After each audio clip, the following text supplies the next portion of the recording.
Je suis avec Stéphanie Villeneuve et Alexandre Moranville-Ouellet.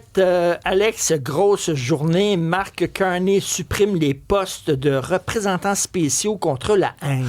Oui, exact. Il y a 2 postes de représentants qui existaient. Celui contre l'antisémitisme, celui contre l'islamophobie. Peut-être que c'est le deuxième qui était le plus connu avec Amira El-Gawabi, qui avait été nommé en 2023. C'est drôle parce qu'on connaissait pas le ou la commissaire à la haine contre les Juifs. Madame Deborah Lyons, qui était la préservation de la mémoire de l'Holocauste et la lutte contre l'antisémitisme. Mais elle avait démissionné en juillet dernier. On n'a jamais remplacé son poste, finalement. On comprend un peu pourquoi, puisque les deux sont annulés. Il y a déjà des lois existantes contre les discours haineux. On n'avait pas besoin de commissaires spécialisés dans les discours haineux contre les musulmans, les discours haineux contre les juifs. Il y a déjà des dispositions légales. Oui, effectivement, surtout qu'en ce moment, on s'évertue à prendre des dispositions légales, en fait, pour contourner le discours haineux qui était protégé dans ces religions-là aussi, Richard, mais passons là-dessus.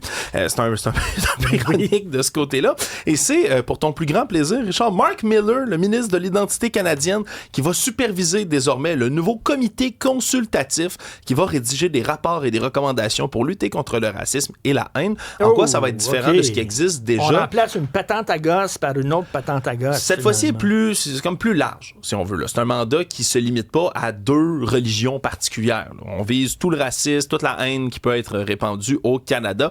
Puis c'est pas très précis, je vous avoue, quand on dit qu'il va être là-dessus. On parle d'un conseil composé d'intellectuels canadiens.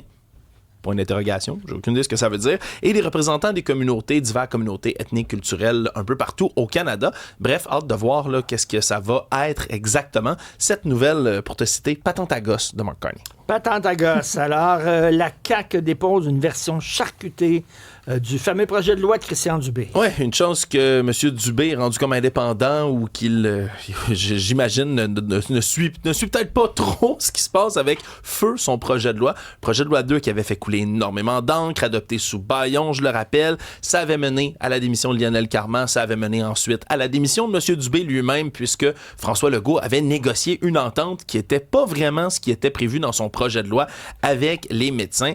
Et là, on abolit les pénalités, il y a des nouvelles primes pour les médecins, il y a moins de patients que ce qui était prévu qui sont pris en charge, mais on dit du côté de la CAQ que maintenant, là, on va dans la bonne direction, puis on est enfin au bon endroit. Je rappelle quand même que François Legault avait juré l'an passé que lui ne reculerait pas, contrairement à tous les autres gouvernements qui s'étaient attaqués au mode de rémunération des médecins. Finalement, il recule. Est-ce que les médecins vont se regrouper pour chanter Bella Ciao, Bella Ciao, Bella Ciao, Ciao, Ciao? On connaît plus les paroles à partir de là, hein? Je parle pas italien, malheureusement. Alors, c'était le chant des patriotes communistes contre les troupes de Mussolini. On le sait, hein, c'est ce que les médecins avaient chanté lorsqu'ils se sont regroupés au Centre Bell. C'était assez particulier quand même, là, comme si le gouvernement actuel était Mussolini. Bref, mais il a reculé, finalement. Ouais, ils ont reculé. Quand même 500 000 Québécois supplémentaires qui sont censés être ajoutés à un groupe de médecins de famille d'ici le 30 juin. 180 000 patients là-dedans sont des patients dits vulnérables. On dit qu'il y en a déjà 75 000 là, qui sont en processus d'être ajoutés. Mais c'est parce que la loi de M. Dubé, c'était 1,5 million là, de patients qu'on voulait ajouter. Là, c'est rendu 500 000. Pour vous donner une idée, le 2/3 a été annulé dans ce processus-là. Reste à voir là, toujours quelle va être l'entente aussi avec les médecins spécialistes, parce que l'entente a été faite avec les médecins de famille. On n'a pas encore le fin mot de l'histoire quant aux spécialistes. Stéphanie, le sujet léger du jour. Oui, bien, c'est ce qui buzz le plus aujourd'hui sur le web. C'est McDo qui a dévoilé un combo inusité pour la Saint-Valentin. Et par inusité, je veux dire... Le McDo de la Saint-Valentin? Oui, les mecs croquettes au caviar. Au caviar? Non. Au caviar, oui. Puis, je sais pas vous, mais moi, mon cerveau, là, m'envoie... un mec croquette, c'est du poulet? Attends. Oui. Puis il y a comme du caviar sur le poulet? Oui. C'est dégueulasse. Avec de la petite crème fraîche. Mais c'est ça, moi, mon cerveau m'envoie un code erreur, là. Tu sais, parce que quand je pense Saint-Valentin, quand je pense chic, je pense pas nécessairement au McDo. Okay. Attends, si j'allais, mais le caviar, oui. Puis là, tu mets les deux ensemble. Puis là, je suis comme... Attends, si je dis à ma blonde, à Sophie, là, hey, j'ai une belle surprise pour toi, Saint-Valentin, ça va être le fun. Puis le 14 février, je l'amène au McDo. Pas sûr que... Ma blonde, elle aimerait ça, je pense, moi. Toi, ta blonde aimerait ça? Non, ma blonde, je pense que ça serait bien. Mais surtout si c'est des mecs croquettes caviar, je suis sûr que là... Elle trouverait ça bien drôle. Mais tu sais, je pense pas, on juge pas le McDo dans tout ça. Je pense que c'est la combinaison. Tu sais, OK, mais là, combien ça coûte puis c'est disponible où, là? Ben là, en fait, c'est ça l'affaire. C'est que, tu sais, c'est vraiment une activation. Tu sais, c'est pour faire parler et tout ça. Donc, c'est une activation qui va se faire en ligne seulement. Puis, je pense même que c'est seulement réservé aux États-Unis. C'est-à-dire que McDo a lancé un site web qui s'appelle McNuggetCaviar.com. Il va avoir des quantités extrêmement limitées. Pourquoi? Parce que c'est gratuit. Donc, les internautes qui auront la chance de s'inscrire pour recevoir la boîte la recevront gratuitement. Donc, il y a un rendez-vous. C'est mardi prochain, le 10 février à 11h. En fait, ce que tu vas pouvoir commander, si tu as accès, évidemment, c'est une petite boîte d'à peu près 28 grammes de caviar, de la crème fraîche, une cuillère pour manger tout ça comme les riches, là, et une carte cadeau McDo de 25 $ pour que tu ailles acheter tes McCroquettes toi-même. Tes propres croquettes, OK. Tes propres croquettes. Donc, écoute, ils sont associés avec Paramount pour ça.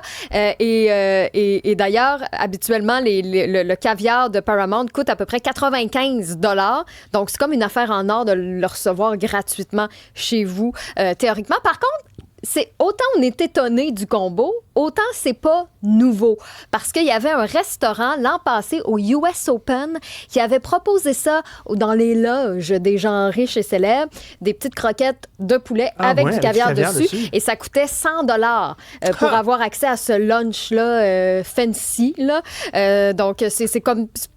Ben, je sais ça. On a l'impression que c'est nouveau, que c'est une drôle de combinaison, mais ça s'est déjà vu. Donc, ça avait créé un buzz, mais ça fait beaucoup jaser sur les réseaux sociaux aujourd'hui. Le 14 février, t'es tout seul avec ton agent d'intelligence artificielle. Ton pendentif, ton pendentif, puis tu y offres ça, là. Ouais. À ton pendentif. Il va dire oui, merci, fantastique tout le temps parce qu'il est entraîné à dire oui, merci, fantastique, bravo, tu es le meilleur. Mais ça me fait penser à la tendance qu'on avait vue sur les réseaux sociaux, huîtres et Red Bull. Ça, j'ai toujours pas goûté, puis ça me manque. Qui a été tendance. Puis je me dis, tu sais, il émerge comme ça des tendances alimentaires, des fois sur le web, qui peut-être, ça vaut le coup de l'essayer, mais peut-être que c'est douteux. Je vais l'essayer pour la science, puis pour vous, je pense. Red Bull, puis huîtres, là, ça me donne le goût. Vraiment. OK, pour d'autres nouvelles du genre, allez sur le site et l'application, bien sûr, cube.ca.